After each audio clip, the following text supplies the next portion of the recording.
Oh God, in this summer heat, help us as we struggle to hear and understand your words. Here we are, coming to the end of what we call the dog days of summer, so called because Sirius, the dog star, appears in the night sky. The morning sky at sunrise. For some, including myself, summer brings with it a time of reflection and contemplation, a time to pause, to consider how our past actions have helped or hurt, and therefore how to move into the future with more grace. And today's readings are filled with warnings and encouragements both. The warnings are in the Gospel and in Ecclesiastes. So when I was reading the readings, I recalled this book that I read called Sapiens by Yuval Noah Harari. So some of my thoughts include that book. So Ecclesiastes warns against spending energy and time and thought on what is meaningless distraction, smoke and mirrors, vaporous vanities.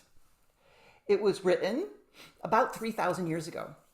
So this is where Sapiens comes in. So about 3,000 years ago, humans had been living as farmers for about 9,000 years already, and empire was already a thing. Money was about to be invented, and with it, the accumulation of stuff, possessions. And I can almost imagine God calling a timeout as God began to inspire the prophets to prophecy.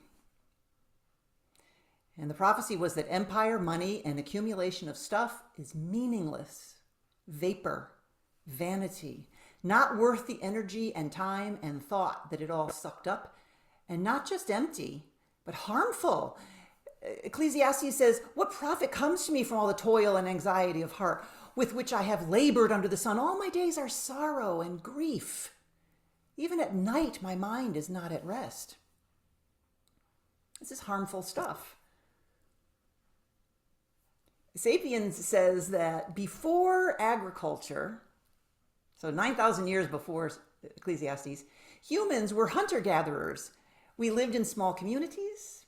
We gathered the fruits of the land without trying to control those fruits. We just picked them. They worked a few hours a day gathering the food they needed to survive, and the rest of the time they played and slept and spent time with one another and their dogs, by the way. Harari calls them the first affluent society.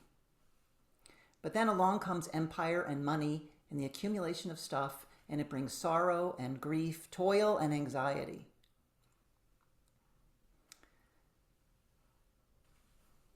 God intervenes all throughout Scripture, warning humanity about all this. And by the time Luke wrote The Rich Fool, 1,000 years after Ecclesiastes, empire and money and accumulation of stuff was even more firmly entrenched, but still not as much as today.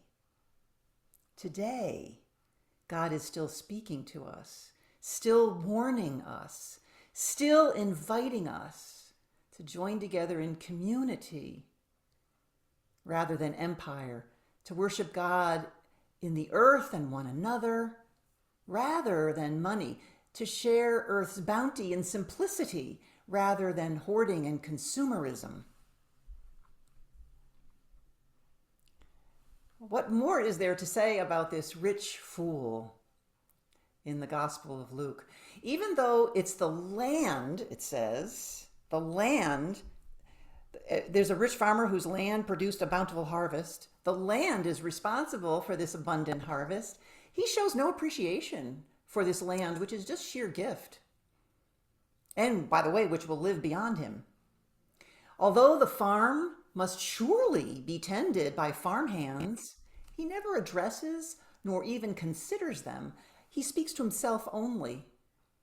Perhaps he lost his living soul even before this night when God comes to get him. He's actually living a kind of a death, devoid and separate from community. How are we who hear this parable to heed its warning and to reverence our living souls? And that's where the living word of Paul's letter to the Colossians just sings out, where it says, put to death the things that aren't important. And Paul provides a list of things. We don't need to stick with that list of things. We can reflect on our own. We know the things that bring us godliness. We know the things that enrich and enliven our souls. And we know the things that deaden our souls, that we must, as Paul puts it, we must put those things to death to lift up our living souls. We need to stop lying to one another.